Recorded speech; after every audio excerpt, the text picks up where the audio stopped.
I'm Verducci, MLB Network, Fox Sports analyst, and he'll be on the call with Bob Costas. Braves and the Phillies on MLB Network. That'll be coming up tonight.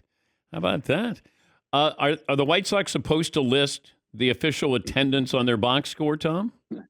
Of course they are. I do think they get a pass in this case. It was a doubleheader. I think they picked up a suspended game. Okay. So that may have been the explanation, but it shouldn't have taken long to count whoever was there. All right, what's tougher that 3 years ago, I think the White Sox had, 93 wins, and now they're on a historical pace, to the Royals with 106 losses last year, to now threatening to be in first place in their division? Yeah, I'm going with the Royals, Dan. I mean, this is amazing. 106 losses, 50 games under 500. And yeah, they could win the division. They're only 3 games behind New York for the best record and the number 1 seed in the American League. That's crazy, right? Yeah. So did we think they were going to be this good? No way. And I doubt even the Royals would tell you that. Did they think they'd be better? Of course, it's hard to be worse, but nobody saw this team coming to this extent. But how do you... we don't see a dramatic turnaround like this. Hasn't happened since the early 1900s, I think, with a turnaround like this. How do you, unless they really, really, really underachieved and then they're overachieving this year, but how do you explain a team losing 106 games to then, there's hope for the White Sox next year then, I guess? Yeah, well, it's kind of the worst nightmare for those teams that like to tank, that just write off 3, 4, 5 years and say, we're not ready to win, so we're not going to spend money. They lost 106 and they went out and spent $100 million. They went and signed veteran pitchers like Seth Lugo and Michael Wacha and outfielder Hunter Renfroe.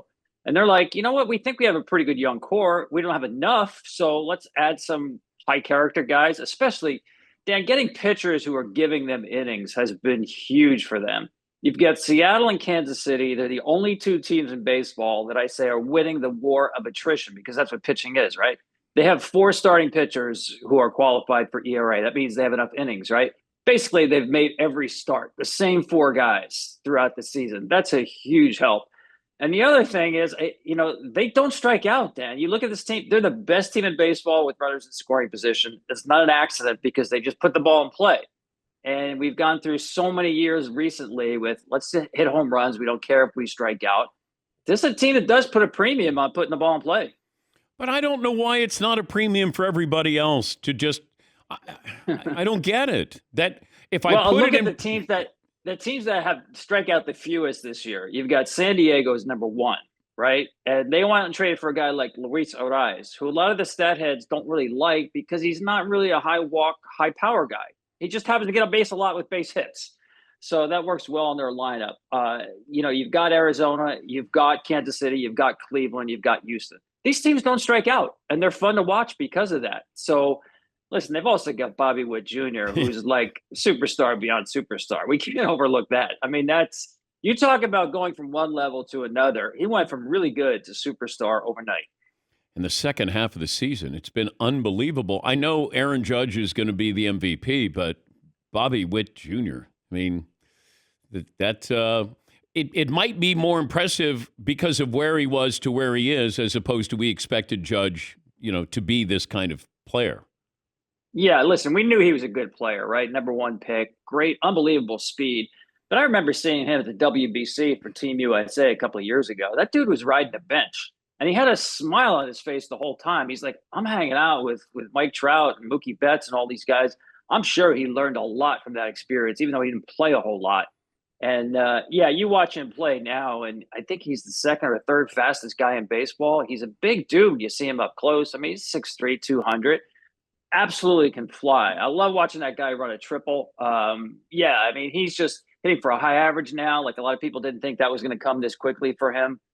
Yeah, I think Judge is likely the MVP, Dan. I don't think he's got it completely locked up. I mean, What if Kansas City continues to run the table in September and he has a huge month? I'm like a guy, when it comes to MVPs, I don't like identifying a guy. Then you feel like you have to stick with that guy, that horse that you picked in the race, right?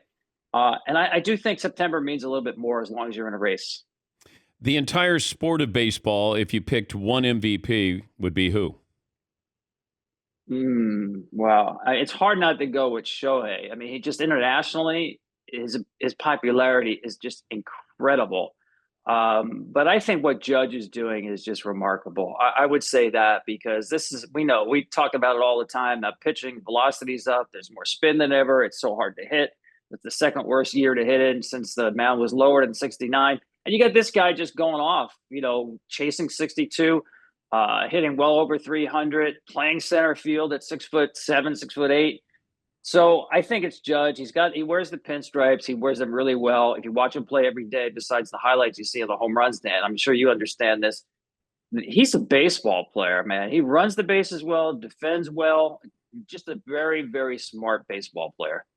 If I looked at Ohtani and I said I gave you an over-under of 25 starts next year as a pitcher for Ohtani, would you go over or under? That's a good number. I was just thinking as soon as you mentioned that. I think it's a good number. I would probably go under, and I'll tell you why. We've seen a lot of guys come back from Tommy John surgery who really struggle. Look at Walker Buehler. He's still not back, and that was more than a year and a half ago. Now, Shohei will have more than a year, more than 15 months since the surgery. That works in his favor. But if you watch the Dodgers, the way they use load management with their pitchers, whether it's Glasnow, Yamamoto, all these guys, even Kershaw in the last 4 or 5 years, they back off their starting pitchers. So I'm sure they'll go into plan next year with Shohei. Like, how do we get him to October so that he's starting game 1 of the postseason? And that could be as few as 20 starts. It certainly won't be pitching every 5th day, probably not even every 6th day. It might be every 7th day. So I can see them really being very, very careful, especially first half of the season with Shohei coming off the surgery. But he didn't have Tommy John surgery, correct? Well, yes and no. I mean, there was an internal brace procedure in there. Just put it this way. He had a second procedure done on the same elbow. Not everybody is getting the Tommy Johns. You're absolutely right. It's not the same exact surgery as the full-blown, but they're going to be super careful. Okay, but could Tommy John become obsolete? Like, are we, Aaron Rodgers' doctor with, his Achilles, and the same doctor who operated on Shohei, could it be what's his name, Elatash or something like, yeah.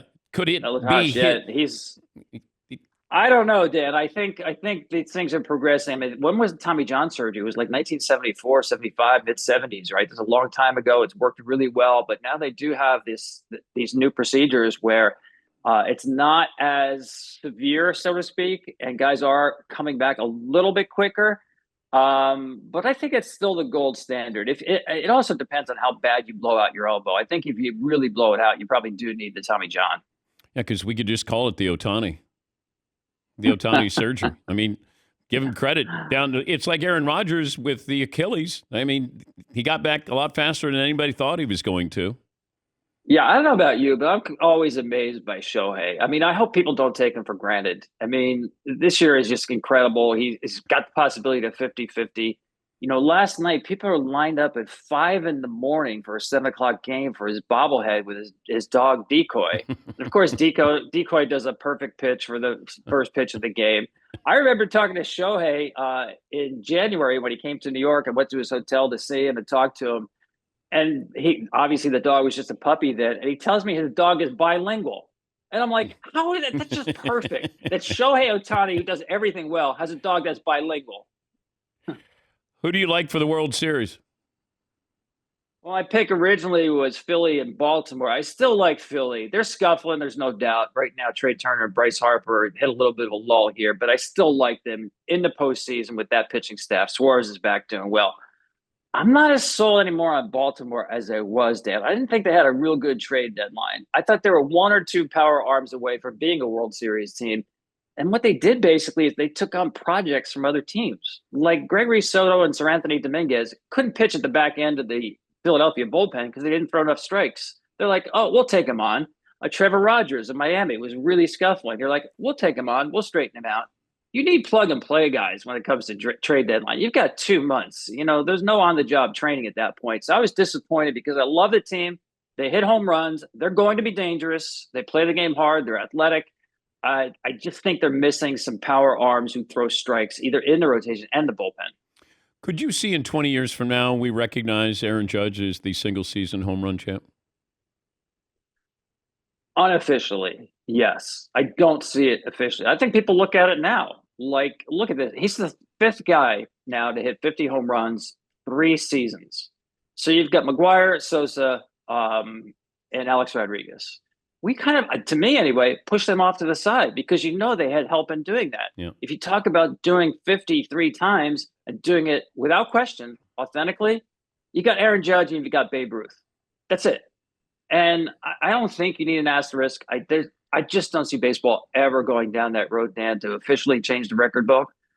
But common sense tells you they're not all created the same, these records. I also love the stolen bases back. I mean, yeah. Alex Rodriguez once told me, I said, why don't you steal bases anymore? And he says, they don't pay me to steal bases. I mean, Ellie De La Cruz, there's movement, there's excitement there, and I hope it continues because it's better for the game. It's weird. I'm watching Little League World Series, and I'm going, that's how you play baseball. It's a bunt. It's moving a runner over. It's, just fundamentally, it was more aesthetically pleasing than a major league game was. 100% right. Dan, one of the great things about baseball I love is not so much the action. That's cool. But the anticipation of action.